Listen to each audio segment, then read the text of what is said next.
अब हम भक्तमाल में 108 प्रमुख रूप से भक्तों के चरित्र हैं, जिनमें से हम अपनी श्रृंखला में सबसे पहले स्वामी श्री हरिदास जी का चरित्र प्रस्तुत करेंगे। उसका केवल एक विशेष कारण है कि हमारे श्री गुरु जी ने स्वामी जी का चरित्र बोलने के लिए क्या स्वामी जी के चरित्र का भी वर्णन करें। तो सबसे पहले स्वामी जी के चरित्र का वर्णन करेंगे। स्वामी जी हरिदास जी कैसे कब प्रकट हुए, कब वृंदावन आए, कब उन्होंने बिहारी जी प्रकट हुए और उनकी जो विशेष बिहारी जी के साथ लीला है वो हम देखेंगे। और श्री बिहारी जी भी आपके सामने यहाँ विराजे। बिहारी जी का भी आपको यहीं पे दर्शन होगा।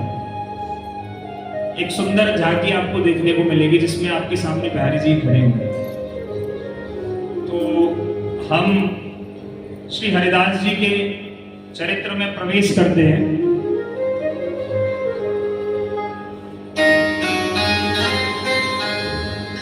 जुगल नाम सोने जपत नित कुंज हारी, अवलोकत रहे सभी सुख के अधिकारी।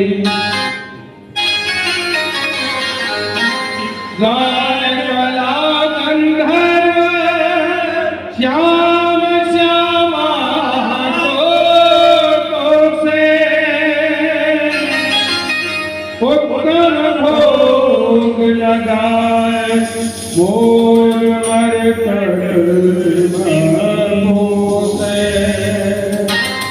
न परिवार ठाणे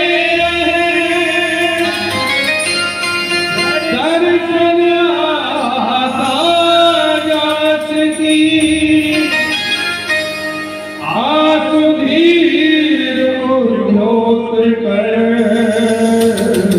रस छाप हरिदास की।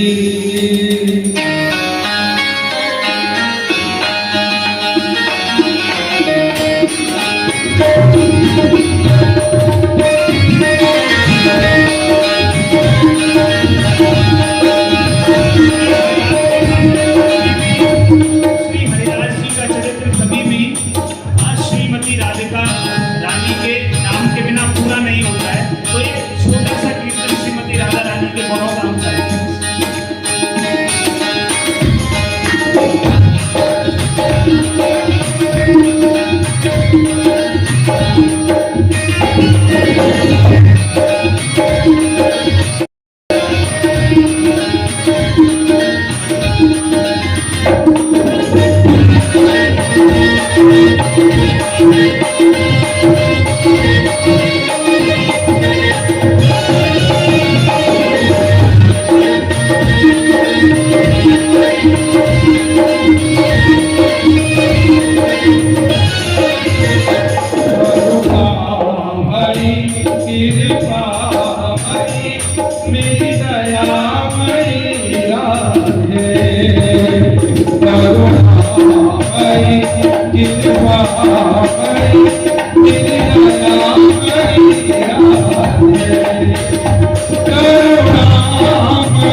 अच्छा, एक बात बताइए, करुणामयी किशोरी जो है ये आप मानते हैं कि नहीं मानते हैं? मानते हैं। ठाकुर जी से भी ज्यादा करुणा रखने वाली, करुणा बरसाने वाली है राधा कुंड वाली है। करुणा बोलिए,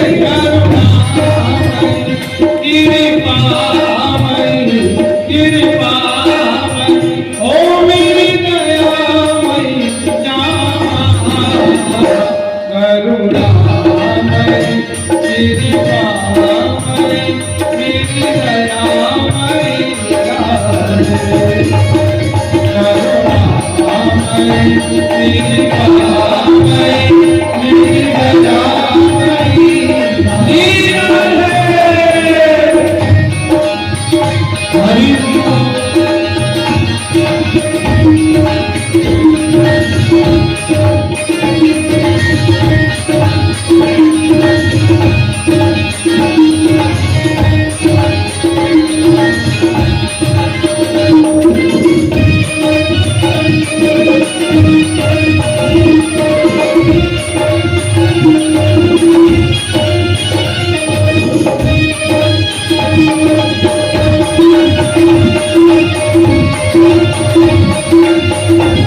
जुगल नाम सोनेम जपत नित कुंज बिहारी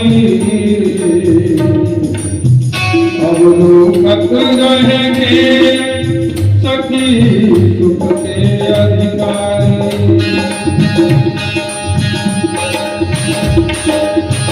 गान कला गंधर्व श्याम श्यामा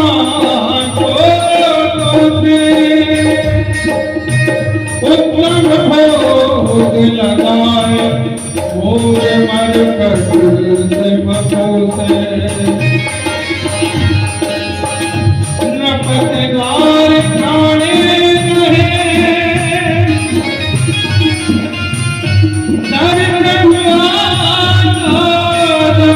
की आप लोग रसत छाप हरी दास दी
हरिदास श्री हरिदास।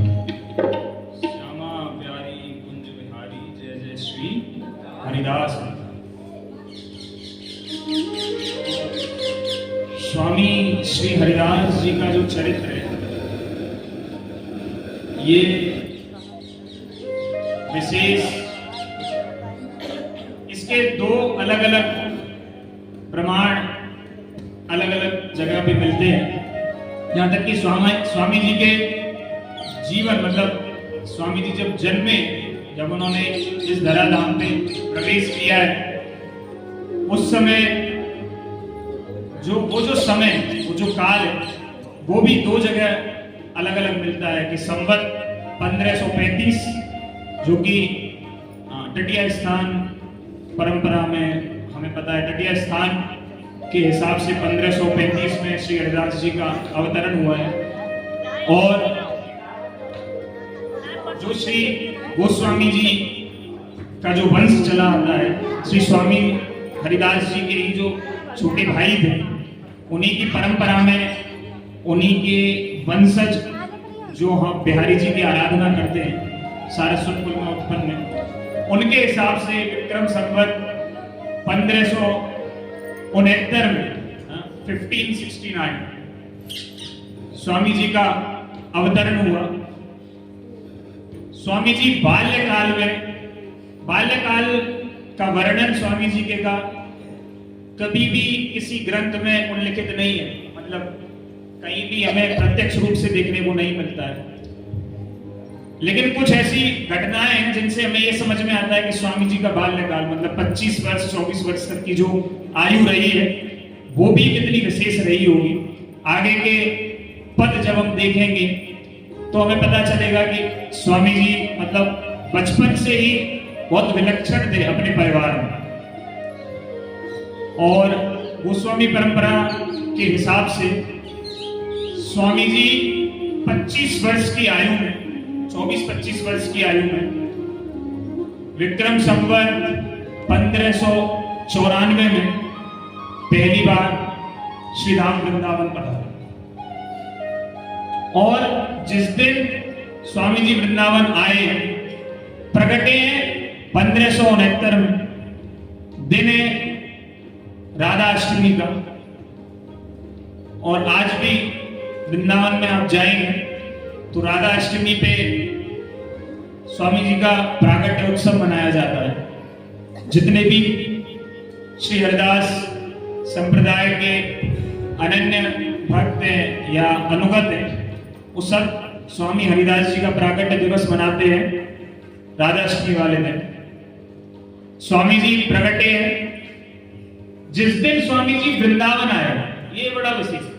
स्वामी जी जब वृंदावन आए हैं, अर्धरात्रि का समय, घर से बिना बताए निकले। ऐसा नहीं है कि मैं वृंदावन जा रहा हूं, कुछ भी प्लान नहीं है, ऐसे ही निकले।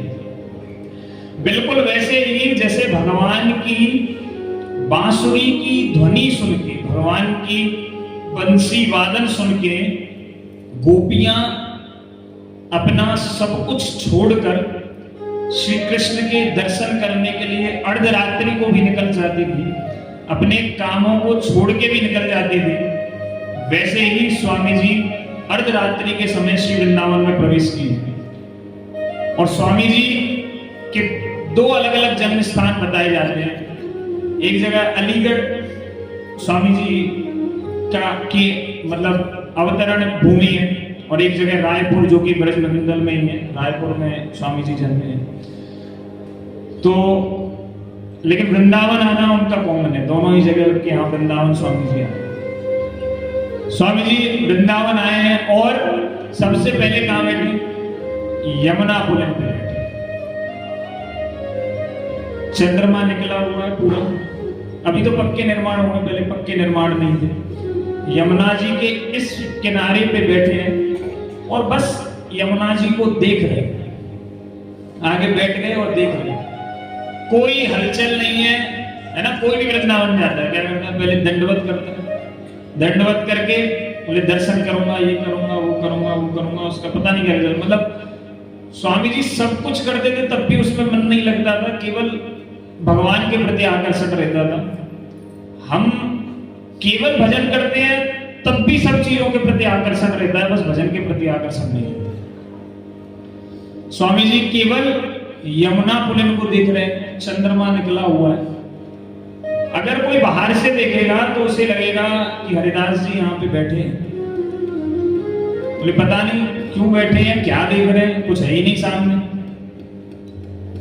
तो स्वामी जी को केवल बहुत कम क्षणों के लिए वो वृंदावन दिखा है जो हमें दिखता है ना, कि रज है, लोग घूम रहे हैं, यहाँ पे ये निर्माण हो रहा है, वृक्ष है, पक्षी जा रहे हैं, नाव चल रही है, ये सब स्वामी जी को बहुत कम क्षणों के लिए दिखा है। बहुत कम समय के बाद ही श्री हरिदास जी को वृंदावन जैसा है? कैसा है? वृंदावन रम्य स्थान रत्न चिंता मणिधाम। वृंदावन बहुत विशेष जगह है, मणियों से, अलग अलग रत्नों से इसकी एक एक वेदी, एक एक कदम, एक एक पग, मतलब मणियों से गढ़ा हुआ। तो स्वामी जी को वही वृंदावन अब दिख रहा है और बस देख रहे हैं। और कैसे देख रहे हैं? हमेशा स्वामी हरिदास जी, कभी भी आपने नहीं सुना होगा कि बांके बिहारी जी, जैसे अभी हम बोल देते तो हमें ऐसा लगता है कि केवल बिहारी जी है। केवल बिहारी जी नहीं है। जब हम बिहारी जी का प्राकट्य सुनेंगे तो हम सुनेंगे कि वो बिहारी जी अकेले नहीं है, वो श्री कुंज बिहारी, कुंज बिहारी बोलना ही अपने आप में श्री राधा रानी और श्री कृष्ण का नाम साथ में लेने का, इसीलिए बोलने जुगल नाम है, जुगल नाम सो नेम जपत नित कुंज बिहारी। हमेशा उनका एक ही नियम है कि वो जुगल नाम लेंगे। जुगल नाम में क्या लेंगे? कुंज बिहारी के नाम का कीर्तन। तो कुंज बिहारी जो है वो जुगल नाम, मतलब श्रीमती राधा रानी और श्री कृष्ण को एक साथ प्रतीकात्मक, इसका एक साथ प्रतीकात्मक शब्द है। तो स्वामी जी बैठे हैं, देख रहे हैं, बहुत समय चला गया, एक दिन चला गया पूरा, दूसरे दिन बैठे हैं, ढूंढते ढूंढते पीछे से जो पद आपने सुना है उसमें लास्ट में जो आखिर में जो लाइन आती है उसमें आता है, आसुधीर उद्योत कर रसिक छाप हरिदास की। तो ये जो आसुधीर जी हैं, ये स्वामी जी, ये पहले से ही भक्त हैं। ऐसा नहीं है कि मतलब आसुधीर जी एक भौतिकतावादी व्यक्ति हैं जिनके यहाँ पे हरिदास जी का जन्म हो गया और हरिदास जी जबरदस्ती भक्ति कर रहे हैं, घर वाले करने नहीं दे रहे हैं, ऐसा नहीं है। आसुधीर जी खुद में अपने आप से बहुत उच्च कोटि के भक्त हैं। इसीलिए आसुधीर जी ने कभी भी हरिदास जी को रोका नहीं, भक्ति करने से कभी नहीं रोका। और जब वृंदावन यमुना पुलिन पे आके बैठे हैं हरिदास जी, तो आसुधीर जी बस आते हैं अपने परिवारजनों के साथ। 2-3 दिन के बाद आते हैं, ढूंढते ढूंढते, बोले कहाँ गया होगा? बोले मुझे तो पता है कहाँ गया होगा। बोले वृंदावन में ही होगा और कहीं नहीं जाएगा। बोले वृंदावन में ऐसा निर्माण तब कुछ था नहीं। बोले यमुना जी पे चलो, क्योंकि आसुधीर जी खुद पहले से एक उच्च कोटि के भक्त हैं, उन्हें पता है कि वो कहाँ हो सकते हैं। और तटीय स्थान के हिसाब से आसुधीर जी श्री हरिदास जी के गुरु जी, और हरिदास संप्रदाय निम्बार्क संप्रदाय का ही एक भाग। तो आसुधीर जी जब अपने परिवारजनों के साथ आते हैं, हरिदास जी बैठे हैं और यमुना पुलिन का दर्शन कर रहे हैं, तो कुछ बोलते नहीं है हरिदास जी को, कि बोले हाथ पकड़ा और चल घर नहीं लेके जा। पहले तो उन्हें देखते रहते हैं बहुत देर, बोले कब देखे हमारी तरफ। पूरा एक दिन निकल गया। आप सोचिए कि एक बैठे हैं 24 घंटे से, ना भूख लगी है, ना प्यास लगी है, मैं ना मल त्यागने गए, कहीं भी नहीं गए, बस यमुना पुलिन को देख रहे हैं। किसी को कुछ नहीं दिख रहा है, उन्हें नृत्य करते हुए श्यामा श्याम मतलब कुंज बिहारी दर्शन हुए। और जब वो देखते हैं तो कभी भी आसुधीर जी उसमें विघ्न नहीं डालते, कभी नहीं टोकते, बहुत धीमे से नम्र निवेदन करते हैं, जबकि वो उन्हीं के पुत्र बोलते हैं हम तुम्हें लेने नहीं आए, बस एक ही निवेदन है कि हमें भी वो दिखाओ जो तुम देख रहे हो। हमें वो देखना है कि तुम यहाँ पे इतनी देर से बैठे हो, हमको आए हुए भी इतना समय हो गया है, हम नहीं देख पा रहे हैं कि तुम देख क्या रहे हो। इतनी देर तक कोई कुछ खाए पिए बिना मतलब लगातार देख ही देख रहा है, हम वो देखना चाहते हैं। हरिदास जी कुछ नहीं बोलते, एकदम चुप है। जब बहुत विनय करते हैं उनके पिताजी, तो हरिदास जी एक शब्द बोलते हैं बस अपने मुंह से, और वो शब्द है रास। रास। तो उनके रोमांच खड़े हो जाते, मतलब ये शब्द बोलते ही हरिदास जी मतलब उनके रोमांच खड़े हो जाते। इससे आप कुछ बोल ही नहीं पाते कि मैं कुछ वर्णन करूं कि मुझे क्या दिख रहा है, बोले बस रास दिख रहा है। तो बोले हमें भी दिखाओ। बोलते अभी, बोले मैं कैसे दिखाऊं, क्योंकि आशुधीर जी उनसे उनके पिताजी हैं, कहीं कहीं वर्णन है उनके गुरु जी। तो श्यामा श्याम से प्रार्थना करते हैं कि बोले आप इन्हें भी दिखाओ। तो श्री हरिदास जी यमुना पुलिन पे अपने पूरे परिवारजनों को उस वृंदावन का दर्शन कराते हैं अपनी क्षमता से। आशुधीर जी तो एक बहुत अच्छे कोटि के भक्त हैं। आशुधीर जी के साथ जितने भी परिवारजन वहां आए हैं उन सबको, पूरे परिवार को दर्शन कराते हैं। और श्री श्यामा श्याम श्री कुंज बिहारी के दर्शन करते हैं तो सब लोग हरिदास जी को प्रणाम करते हैं। तो बोलते हैं हम आपसे कभी नहीं बोलेंगे कि आप वापस हमारे साथ चलो, आप यहीं पे रहो। बोले हम भी धीमे धीमे अपने सब कामों को वाइंड अप करके बंद करके यहीं पे आ जाएंगे और यहीं भजन करेंगे। तो हरिदास जी यमुना पुलिन पे विराजते हैं। श्री निधिवन राज वहीं पे है। निधिवन राज में कुछ समय बाद प्रवेश करते हैं। और हरिदास जी जब निधिवन में रहते थे वहां पे हरिदास जी का जो मतलब जो कुंज थी, अभी तो आपको दिखते हैं उतने पेड़ वहां पे नहीं है, इतना सारा निर्माण हो गया है, लेकिन उस समय बड़ी सघन कुंज हुआ करती थी। सघन कुंज मतलब आप समझिए कि सूरज का ताप भी नीचे जमीन को स्पर्श नहीं करता था, ऐसे वृक्ष थे। और उन वृक्षों में बस एक टक टक टकी लगाए हुए श्री हरिदास जी बस एक जगह देखते ही रहते, देखते ही रहते। और एक बार विट्ठल विपुल देव जी कुछ समय पश्चात जी, जो कि उनके ममेरे भाई हैं, मामा के लड़के, विट्ठल विपुल देव जी वृंदावन आगमन करते हैं, हरिदास जी को प्रणाम करते हैं। बोले मैं भी आपकी शरण लेके यहीं रहना चाहता हूं। और वो भी उसी समय से हरिदास जी के साथ रहना प्रारंभ करते हैं।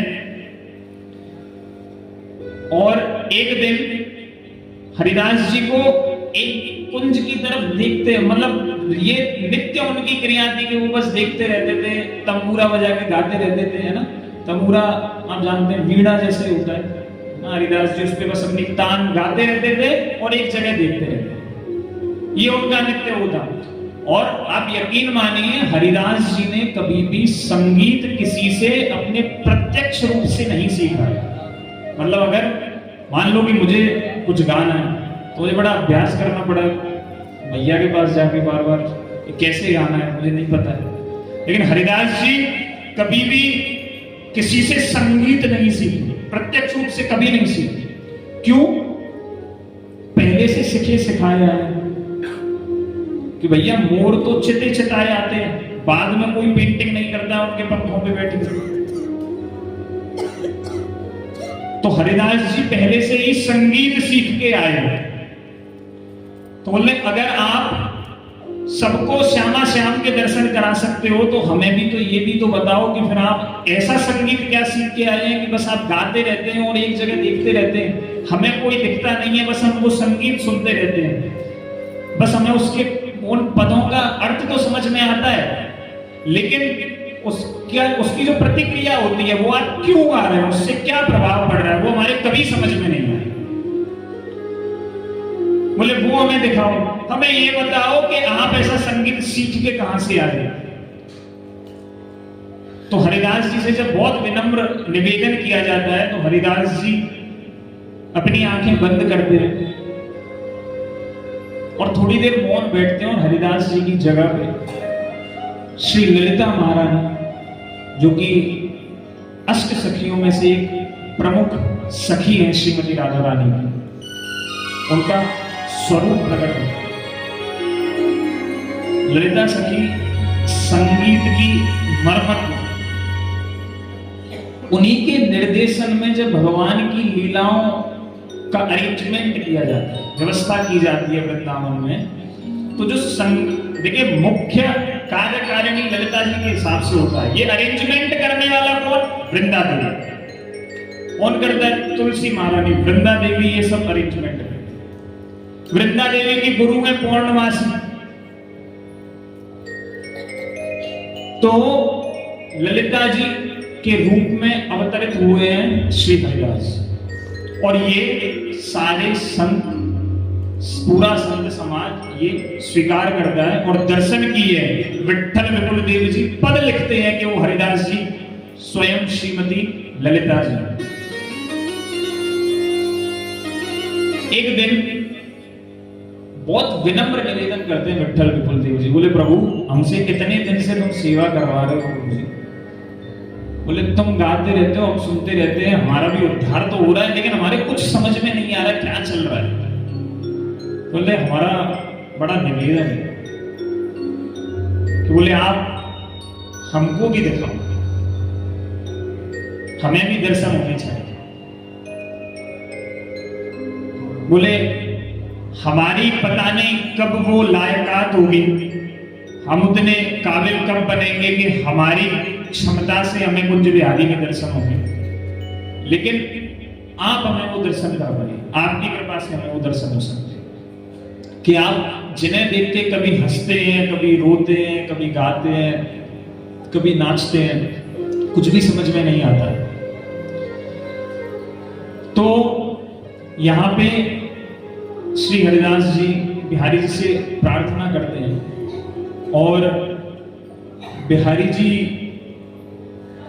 मतलब कुंज बिहारी जी से प्रार्थना करते हैं और कुंज बिहारी को प्रकट करने के लिए पद गाते हैं, विनम्र निवेदन करते हैं।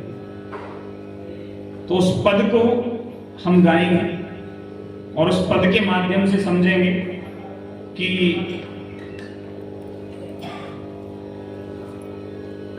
हरिदास जी किस तरीके से प्रार्थना कर रहे हैं।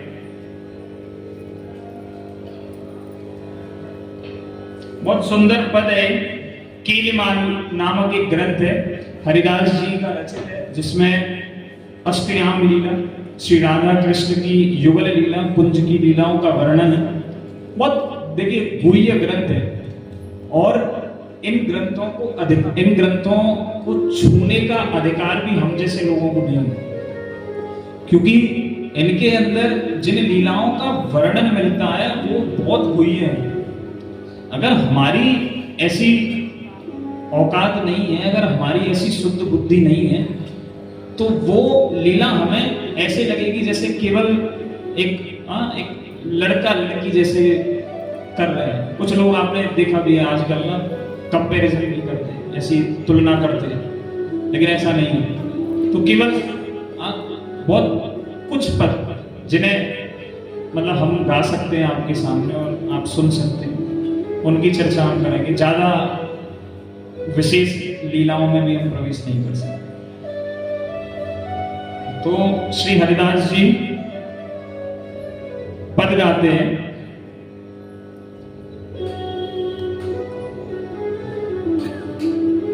श्री केलीमाल का पहला पद है,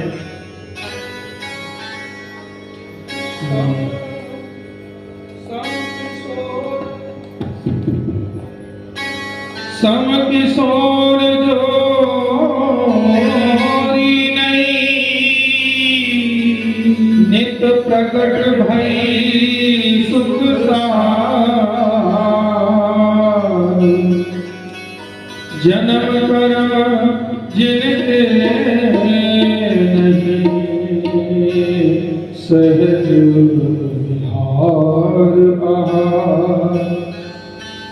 ये आप समझने की कोशिश करें, आप थोड़ा सा पदों को समझने की भी कोशिश करें, है ना। थोड़ी सी हिंदी है, थोड़ी सी ब्रज भाषा है। देखिए हरिदास जी की एक खूबसूरती क्या है, हरिदास जी को कभी किसी ने ब्रज भाषा नहीं सिखाई और ब्रज में आने के बाद कभी उन्होंने हिंदी नहीं बोली है, केवल ब्रज भाषा में ही पद गाए, समझ रहे ना। तो पूरे तरीके से ब्रजवासी बने। आप ब्रजमंडल में आए हैं तो आप थोड़ी थोड़ी ब्रज भाषा समझने की कोशिश करें, है ना। आप जरा सोचिए कि कभी भगवान कृष्ण ब्रज में रह रहे होते और ग्वाल वालों के बीच में संस्कृत बोल देते तो कैसा लगता। बोले कौन आ गया है, बोले बीच में से पहचानना बंद कर दे, बोले क्या हो गया, ऐसे बीमार हो गया कि संस्कृत बोल रहा, कुछ अलग सी भाषा बोल रहा, हमारी समझ नहीं आ रही है, कहा के रहे हो जाने। तो यहाँ पे आपको थोड़ी सी ब्रज भाषा आनी चाहिए, आप समझने की कोशिश करें। इसलिए पदों को हम थोड़ा रागात्मक रूप से गाएंगे और आप समझने की कोशिश करेंगे तो आपके पद भी समझ में आएंगे और उनका अर्थ हम तो समझाएंगे। मायरी सहज जोरी प्रकट भई, मायरी सहज जोरी प्रकट भई, मायरी सहज जोरी प्रकट भई।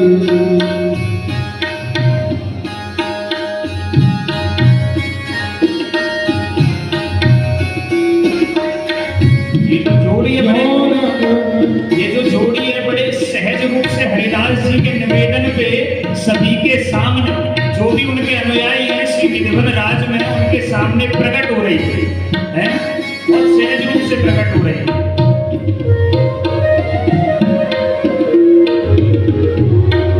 जो रंग की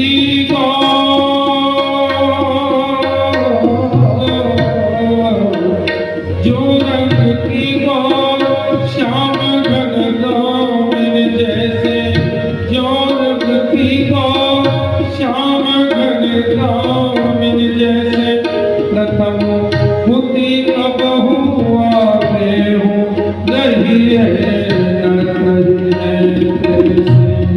ये जो जोड़ी प्रकट हो रही है इसमें जो श्रीमती राधिका है, जो गौरी, जो गौरी है, उनका नाम गौरी भी है। श्रीमती राधिका का नाम एक गौरी है, गौर वर्ण रूप में वो प्रकट हो रही है और जो श्याम सुंदर कुंज बिहारी के रूप में प्रकट हो रहे हैं, उनके अनुभव में से भी एक बड़ा तेज निकल रहा है।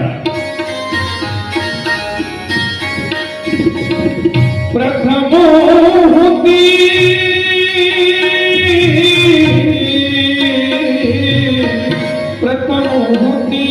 अबहु आगे हूँ रही है नाटरी है तैसे, प्रथम होती अबहु आगे हूँ रही है नाटरी है तैसे।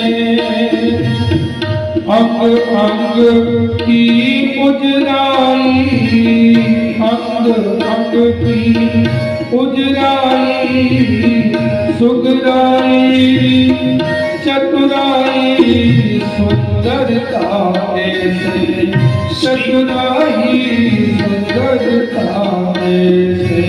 श्री श्यामा श्याम का जो रूप प्रकट हो रहा है उसमें जो राधा रानी का जो रूप प्रकट हुआ है उसमें से जो तेज निकल रहा है, उसका उस तेज की जो तुलना है वो दामिनी से की जा रही है। जो बिजली कड़कती है उतने तेज से तुलना की जा रही है। मायरी सहज जोरी प्रकट भई, मायरी सहज जोरी प्रकट भई। अंग अंग की उजराई, सुगराई चतुराई सुंदरता ऐसे, अंग अंग की उजराई सुगराई चतुराई सुंदरता ऐसे। श्री हरिदास के स्वामी जाना, श्री हरिदास के स्वामी जाना, कुंज बिहारी समय मायरी सहज जोरी प्रकट भई।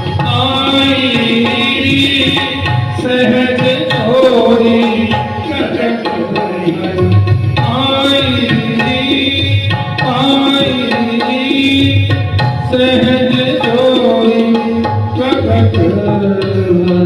कैसे कैसे प्रकट हो रहे हैं श्यामा श्याम, कैसे प्रकट हो रहे हैं श्यामा श्याम? जब प्रकट हुए हैं तो एक दूसरे के बिल्कुल आप ऐसे जैसे आप बिहारी जी के दर्शन करते हैं, तो हम ये प्रसंग और आगे थोड़ा सा देखेंगे भी, बिहारी जी का जब प्रागट्य देखेंगे और अच्छे से, तो हम वहां पे देखेंगे कि श्याम मतलब राधा रानी इधर है, श्याम सुंदर इधर है, और राधा रानी ने अपना बायां पैर और श्री श्याम सुंदर ने अपना दायां पैर एक दूसरे के ऊपर ऐसे लगा हुआ है, और एक दूसरे का आलिंगन इस तरीके से, जैसे मित्र कृष्ण सुदामा गले में हाथ रख के घूमते थे, इस तरीके से एक दूसरे को पकड़ रखा है और बैठे हैं, एक वेदी पर बैठे हैं दोनों। तो इस तरीके से ये रूप पहली बार प्रकट हुआ है। विट्ठल विपुल देव जी देख के एकदम आह्लादित हो गए, बोले ये तो बड़ा विशेष रूप है। तो बोले अब क्या करें? बोले ऐसे रूप को अगर हम प्रकट करेंगे सबके लिए, तो बोले तो दिक्कत हो जाएगी। बोले कुछ लोग अटपटा सा व्यवहार करेंगे, बोले ये क्या है, ऐसे कैसे पवित्रता आ सकती है कि श्रीमती राधिका और श्री कृष्ण एक दूसरे के पैर के ऊपर पैर रख के बैठे हैं।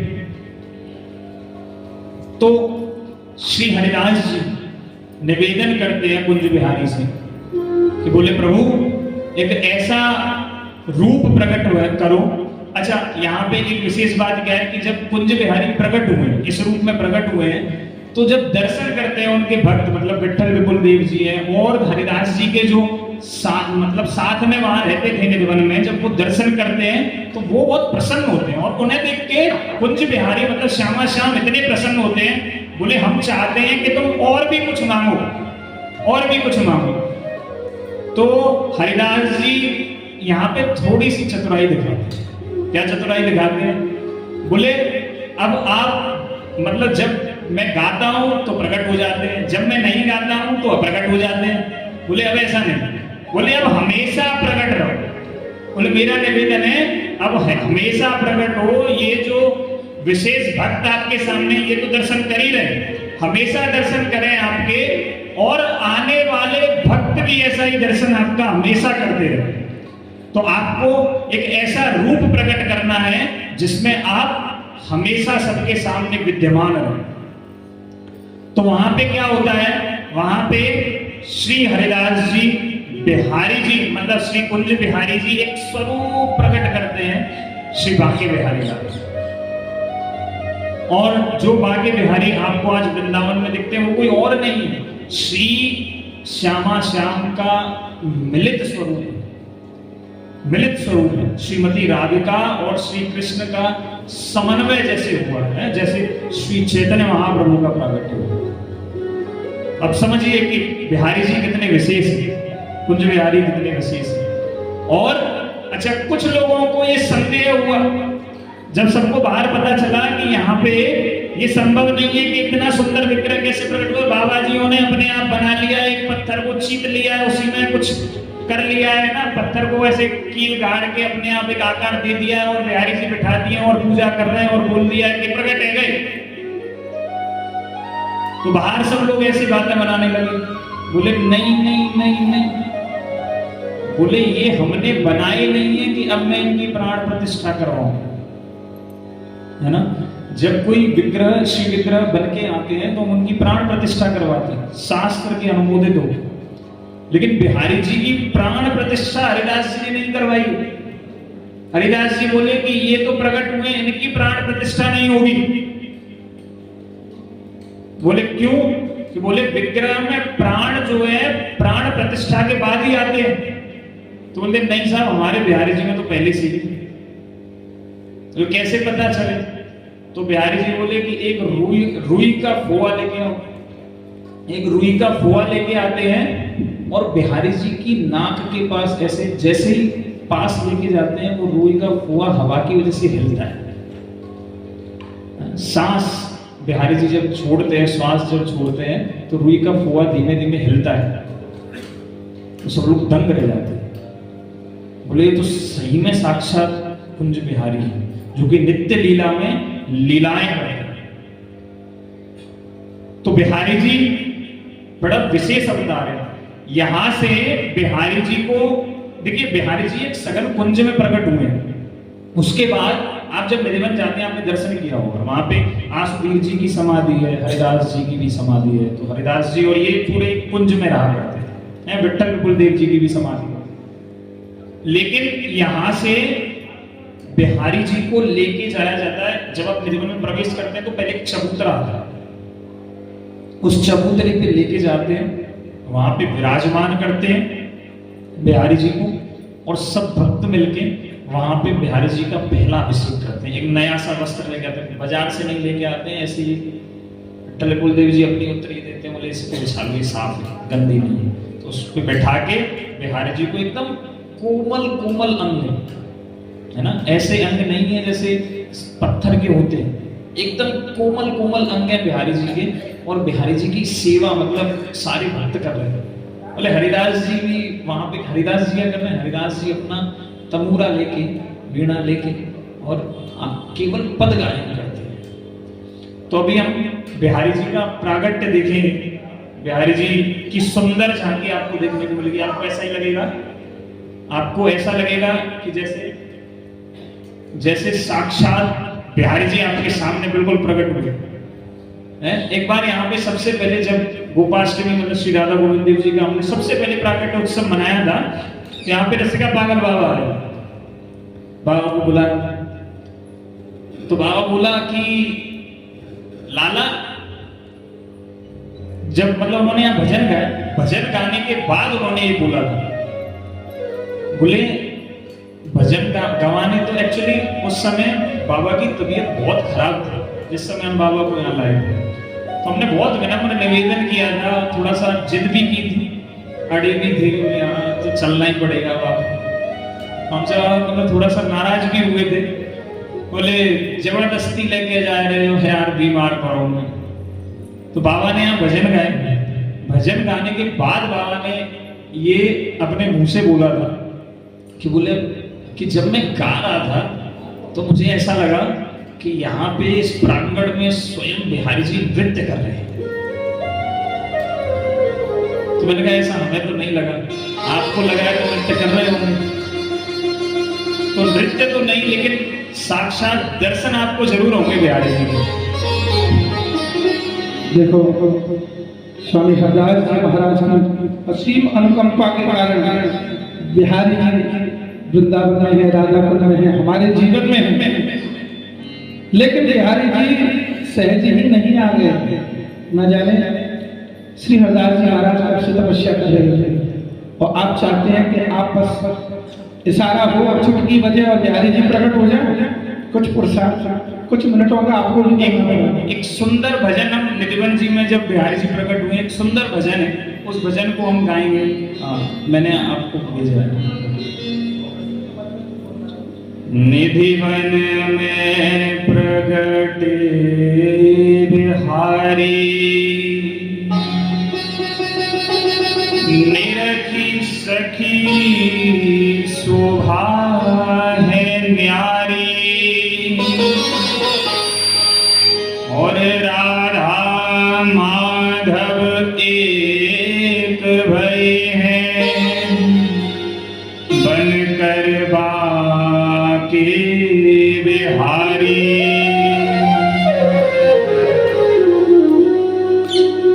निधिवन में प्रगटे बिहारी, निधिवन में प्रगटे बिहारी, निधिवन में प्रगटे बिहारी, निधिवन में प्रगटे बिहारी।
जीवन में प्रगटे बिहारी जीवन में प्रगटे बिहारी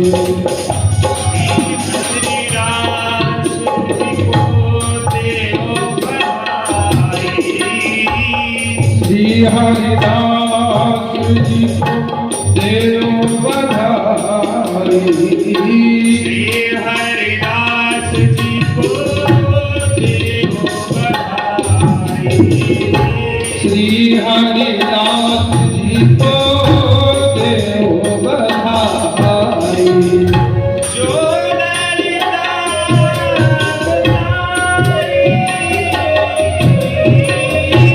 जो ललिता अवतारी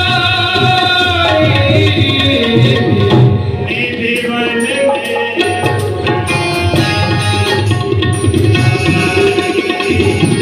जीवन में प्रगटे जीवन में प्रगटे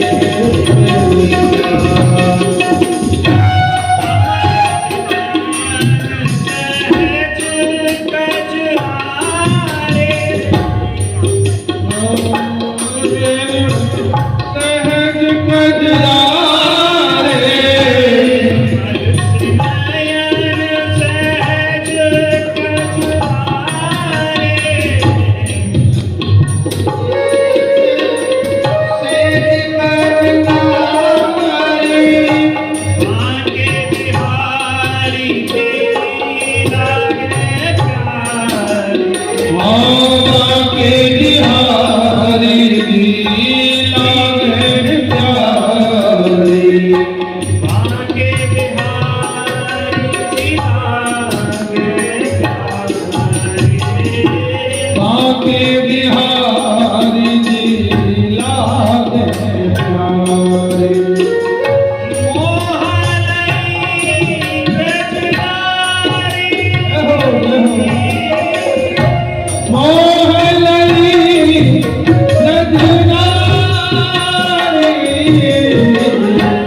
चरण पे चरण धरे अति बाकी शरण पे शरण धरे अति बाकी चरण पे चरण धरे अति बाकी शरण पे शरण धरे अति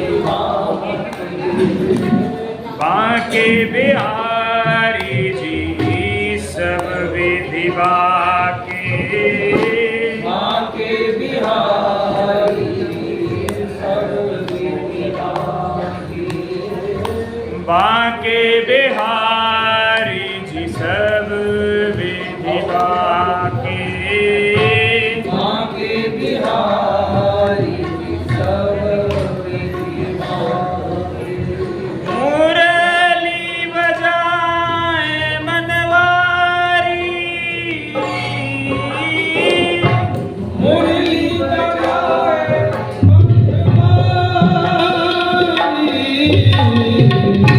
मुरली बजाए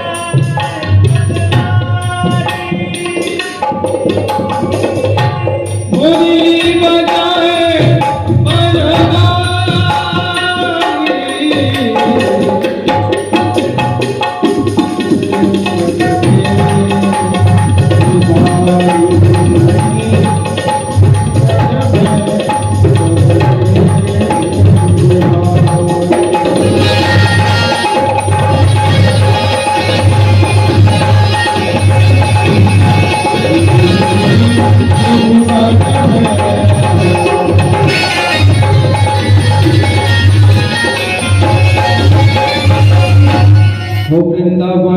के वहाँ के बिहारी, हमसे पर्दा करो ना मुरारी, वृंदावन के।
लेकिन वो एक राजा है तो मैं कैसे उन्हें लेके आऊं?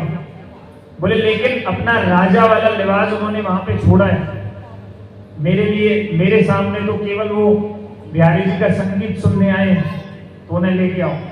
तो अकबर को भी अंदर बुलाते हैं और बिहारी जी अकबर को भी पद गायन सुनाते हैं। तो अकबर जिसकी कोई भी लायकात नहीं है, यहां तक कि तानसेन जो केवल एक संगीतकार है, संगीत के गुरु हैं, उनकी भी कोई लायकात नहीं है कि वो श्यामा श्याम के नित्य लीला में दर्शन करें। उनको भी, उन दोनों को अपने पदों के गायन के माध्यम से स्वामी जी निधिवन राज में श्री कुंज बिहारी जी के दर्शन करो। ऐसे ही ओरछा नरेश एक बार पधारते हैं दर्शन के स्वामी जी, तो बोले दर्शन दीजिए प्रभु। तो ओरछा नरेश को ये बात पहले से पता थी कि राजा के भेष में कभी भी नहीं मिलते हैं स्वामी जी, तो हमेशा एक भक्त का लिबास पहनकर स्वामी जी के पास हमेशा अकबर आया करना, ओरछा नरेश आया करती। तो ओरछा नरेश एक बार प्रणाम करते हैं और उनका ये निवेदन रहता है कि बोले प्रभु, मुझे आपके यहाँ पे वृंदावन में कभी कोई सेवा आपने नहीं दी, तो आप एक सेवा हमें दीजिए और वो सेवा करने के लिए मैं बड़ा तत्पर हूं। तो स्वामी जी बोलते हैं, बोले प्रभु, बोले हम मानते हैं कि तुम एक राजा हो, लेकिन वृंदावन जो है वो रत्न मणियों से बना हुआ धाम है। ये तुम्हारी पहुंच से बहुत बाहर है कि तुम अपना धन प्रयोग करके यहाँ का कुछ भी निर्माण कर पाओ। बोले प्रभु, छोटी सी सेवा दे दीजिए, क्योंकि राजा ने कभी अभिमान नहीं दिखाया था हरिदास जी के सामने, केवल निवेदन ही किया। इसीलिए हरिदास जी उनकी प्रार्थना स्वीकार करते, बोले ठीक है, यमन जब तुम निधिवन से निकलोगे तो केसी घाट से जब उतरोगे तो वहां पे एक वेदी, एक सिद्धि उसकी टूटी हुई पड़ी है घाट की, उसका विनिर्माण करवा दीजिए। बोले उसका केवल एक ही टुकड़ा आपको विनिर्माण करवाना है। तो जब बोलते ठीक है, तो ओरछा नरेश वहां पहुंचते हैं, देखते हैं और उस वेदी को देखते हैं। बोले कि आपने मुझे सेवा दी तो बस इतनी सी, खाली एक सिद्धि बनवा दी। तो बोलते हैं कि आप थोड़ा ठीक से देखें। तो ओरछा नरेश जब जाके पुनः उस जगह को देखते हैं, उस वेदी को देखते हैं, तो बाकी का पूरा हिस्सा रत्न मणियों से जड़ा हुआ है। तो एकदम ओरछा नरेश कंपित हो उठते हैं। बोलते हैं ये तो मेरे बस की बात नहीं है कि जिस धाम का एक सीढ़ी का कोना अगर रत्न वेदियों से मढ़ा हुआ है और इतना सुसज्जित है, तो मैं पूरी वेदी कैसे बना सकता हूं। तो हरिदास जी बोलते हैं, बोले मैं आपसे इसीलिए कह रहा हूं कि यहां जितनी चीजें ब्रजमंडल श्री वृंदावन संतोषित करने के लिए, संतोषित करने के लिए, केवल आप तुष्ट रहिए, केवल आप खुश रहिए। एक भौतिक संगीत का तान से अपने राजा को प्रसन्न करने के लिए गाते। और भी बहुत सारे लोग जो अलग अलग कारणों से गाते हैं, बहुत सारे शोज आते हैं, इंडियन आइडल, लिटिल चैम्प्स, सारे पता नहीं, ये जितने भी हैं सबके पास अपनी कला है, लेकिन इनका गायन केवल और केवल इनसे इनकी तुलना कभी भी भगवान के भक्तों के गायन से नहीं की जा सकती। क्यों? क्योंकि भगवान के भक्त केवल और केवल श्री श्याम श्यामा श्री राधा गोविंद देव जी की प्रसन्नता के लिए गाते हैं।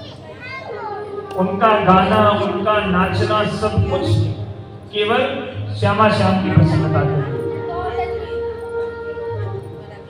तो ये स्वामी श्री हरिदास जी का विशेष चरित्र है।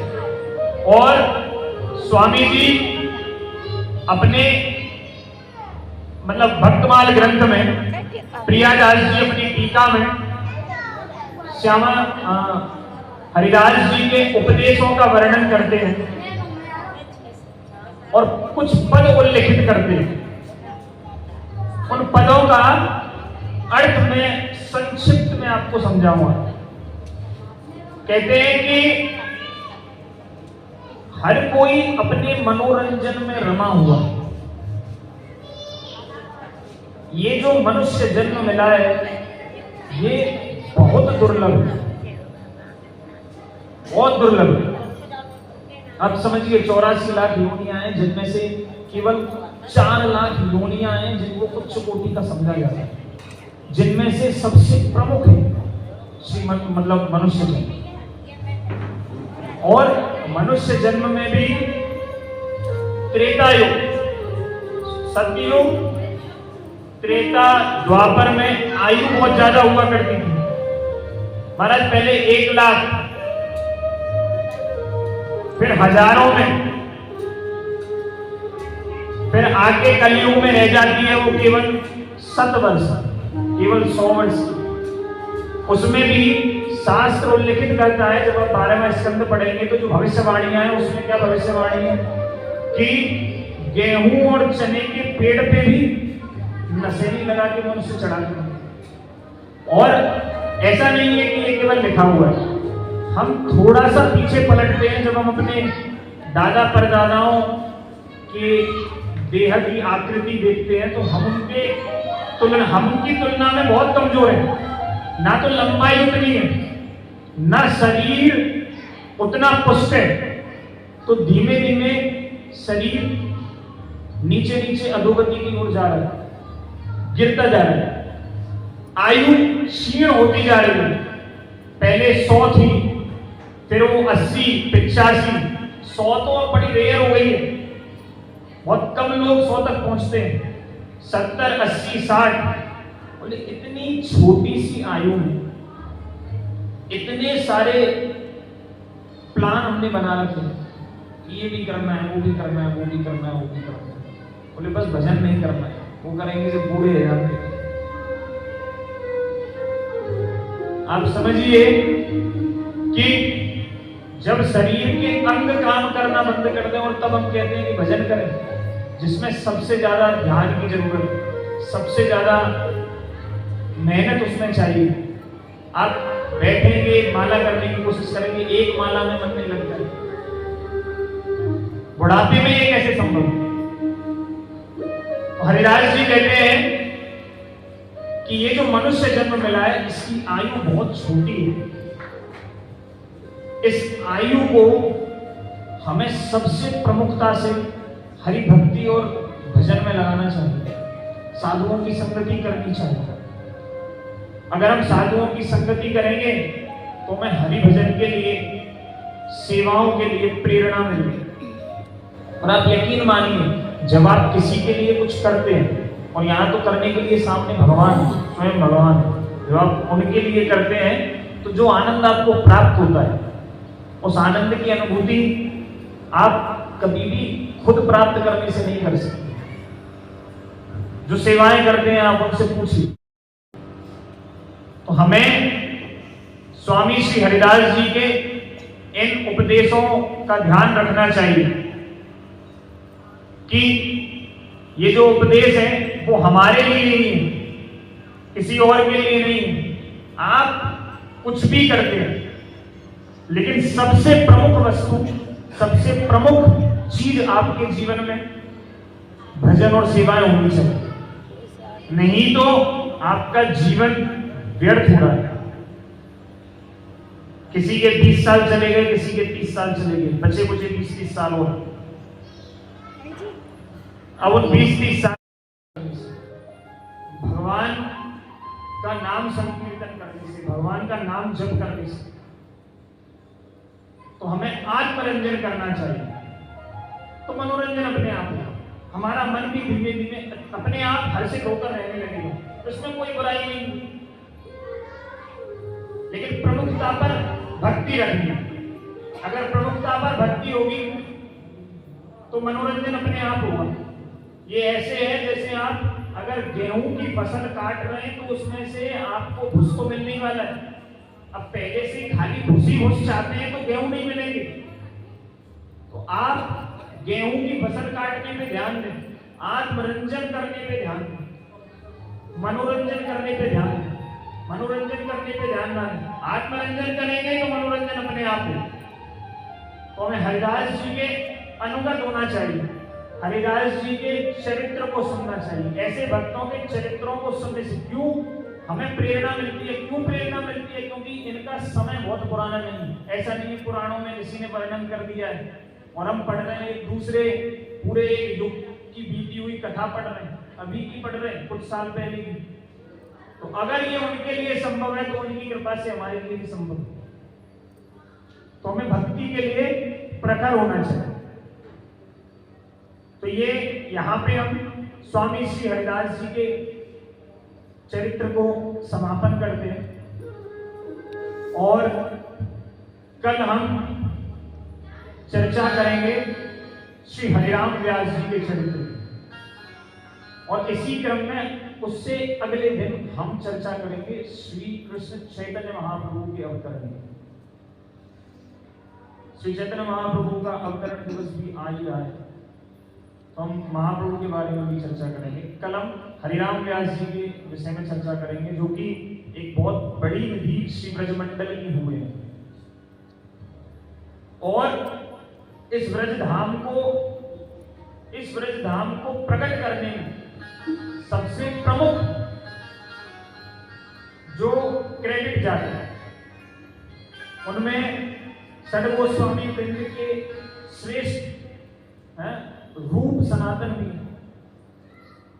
और आप समझिए कि उस समय उस काल में कैसा रहता था कि कोई भी किसी भी संप्रदाय का साधु है, लेकिन उनका आपस में जो प्रेम था, जो संग था, वो इस स्तर का था कि सब लोग एक दूसरे के साथ बड़े प्रेम से भगवान के बारे में बस केवल कथाओं के बारे में चर्चा किया करते थे। अगर आप सोचिए कि कैसा माहौल होता होगा अगर हम 2 घंटे 1 घंटे केवल चर्चा करते हैं तो हमारा मन थोड़ा सा बदलता है। तो वहां वो हमेशा केवल वही चर्चा करते थे, उनके पास दूसरा कोई काम नहीं। तो माहौल आप थोड़ा सा मतलब दिमाग में इमेजिन करिए कैसा होता हो। तो हमें भगवान की कथाओं की चर्चा करनी चाहिए। यहाँ पे हम स्वामी श्री हरिदास जी के चरित्र को विराम देते हैं। चरित्र तो बहुत बड़ा है, बहुत सारी लीलाएं हैं, लेकिन प्रमुखता जो भक्तमाल ग्रंथ में आया है उसी का विवरण आपके सामने दिया है। कल हम हरिराम व्यास जी के बारे में सुनेंगे। अभी हम आइए भक्तमाल जी की आरती करें।